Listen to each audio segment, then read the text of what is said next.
What's going on, everybody? Welcome back to GmiasWorldPodcast. Today we're going to be jumping into Monday Night Football Week 13, 2020.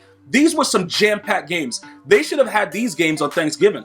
You know, that's what I was thinking. I was like, I wonder what you guys would think about that. Like, these games were both games very, very exciting. Very, very disappointing in the Steelers, but it was good games, even though it lacked offense on the Steelers' part. And then defensively, I don't know what they were doing. But don't worry about that. They can't run the ball. We're going to get to all that good stuff. But we're going to start off with the Bills and the Niners, right?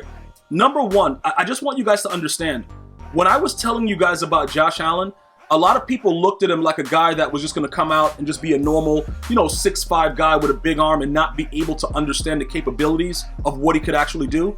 All of you guys were wrong. And I've been saying this for years. Once this guy understands, because you know what it is? When you don't realize what you hold, it takes time for you to understand what you're really capable of. And I still don't believe that he knows how special he is. Because you can see, like, he's starting to come into his own, but he's not even anywhere near it yet. This kid is very, very special. Big arm. I think he can throw the ball further than Patrick Mahomes, in my opinion. 6'5", he can run.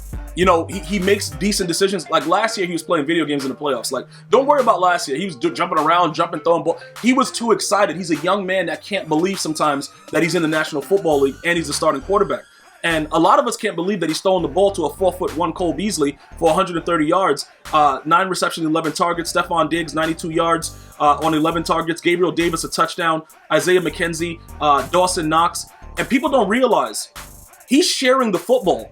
You know what I don't like? When I watch some of these broadcasters and they talk about, Drew Brees spreads the ball to so many receivers. Tom Brady spreads the ball to so many receivers. I don't hear them saying that about Josh Allen. Now, for me, the guy threw for 375 yards, 4 touchdowns. I didn't hear them say that once, the way he's sharing the ball and doing stuff, because I believe that they think only those players can do that. You know what I'm saying? Like, okay, cool. Those guys are Hall of Fame QBs, whatever. This young man is just starting his career. You got to give him a chance and, just dictate it the right way.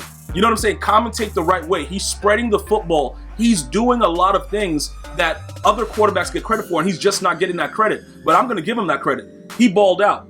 You know what I'm saying? Like, that's pretty much what it is right there, right? So look, when we go over now to Nick Mullins, I try to tell you this about Garoppolo. Garoppolo scares me because he's not always available, and also he likes to do ridiculous behaviors like hang out with certain type of stars that many of you guys watch, and I don't want to talk about it. But listen, it doesn't really matter what he's doing, right? Garoppolo is not usually healthy, so that's a major problem because Nick Mullins is a trash can.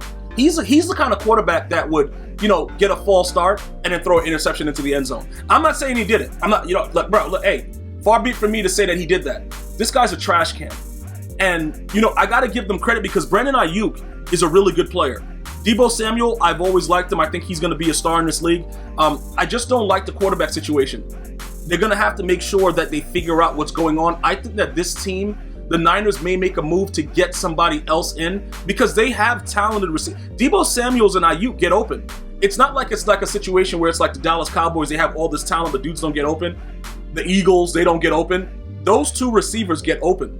They really do. So pretty much what they need is a guy that can come in and control it and run it from the helm and just say, look, go out there, do what you do, and I'll get you the football. Nick Mullins is not that guy, okay? Garoppolo is not that guy. I told you guys this. Everybody was like, Bill Belichick gave him away for nothing. A second-round pick was very, very good to get, for Garoppolo. Like, Bill Belichick, he didn't earn his name in the league because he's an idiot. He knows what he was doing.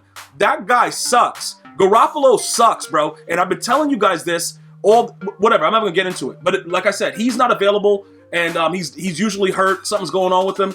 He's going to be a problem. He has to leave to give stability to that Niner team. And that's another reason why they keep getting L's. Anyway, let's get to the real crux of the situation with the Washington football team and the Steelers. Alex Smith looked like he was in pain every time he threw the ball. Okay? I understand that he overcame something and, he had several surgeries. It's a beautiful story. He's going to be the NFL Comeback Player of the Year. But when you're on the gridiron, you can't care about that. You have to play the way that you're supposed to play. And the Steelers have been looking kind of awful over the last 3 weeks and still barely winning. I don't believe that, you know, the Washington football team is a better team than the Steelers. That's not what I'm saying. But I do believe the Steelers embarrassed themselves because they couldn't find offense. They couldn't, you know, play defense when it was necessary. And you got Alex Smith out there throwing dots in key situations when you understand, look, I know he's a veteran, but he's a guy that you have to understand. If you start putting the right pressure on him, he's going to make mistakes. And he's newly back. Everything is just like, you know, starting to click and everything like that. But I don't think the Steelers did what they were supposed to do defensively to take him out of the game early. Because you got to remember, Alex Smith had some good games, you know, when he was with the Niners before Kaepernick. You had that situation when he was in Kansas City, and then Mahomes came there. This guy has been somebody that people have stepped in and taken his job several times. And one of the major things is that he's been known for, he was a dink and dunk quarterback. He never really threw the ball down the field. Well, guess what? He's doing whatever he wants to do to the Steelers. Look, bro, all bets are off. What are you guys doing? You got to understand, when a team can't, they didn't run the football particularly well. Peyton Barber had 23 yards. Antonio Gibson had 14 yards. What are you doing? What are the Steelers doing? As 11-0, bro, you're 11-0, and you go in there and you get an L. Why would you lose to this team? And this is 2 big wins with the NFC East. You had the trash Giants just beat on the Seahawks, and now this trash team is beating on the Steelers. I don't know what these coaches are doing. I do remember Tomlin saying that his team sucked a couple weeks ago, or maybe recently. I don't know. I heard the interview, but this is what he's talking about. Like, bro, Anthony McFarland, who is that dude? 15 yards rushing the ball. Benny Snell, 5 yards on 8 carries. What are you doing, bro? And then where's the TikTok champion, Juju Smith-Schuster? 28 yards on 7 receptions and 10 targets? Like, bro, what is this? What are you guys doing? See, this is the situation, right? People start riding high, not understanding that the NFL is a very, very tough business. You start running your mouth, you start doing a lot of different things, right? And then what happens is it starts to become a situation where you get comfortable. And you can't get comfortable in this league because as soon as you get comfortable, dudes is ready to jump on you like a hyena, bro. And these idiots, like these Steelers, you got to understand every win is earned. And I don't like they just played like the Washington football team sucks and we should just take this game no matter what. That's how they played. Like, you can't do that. You just, like, guys, honestly, watching it, I'm looking at it like, what in the...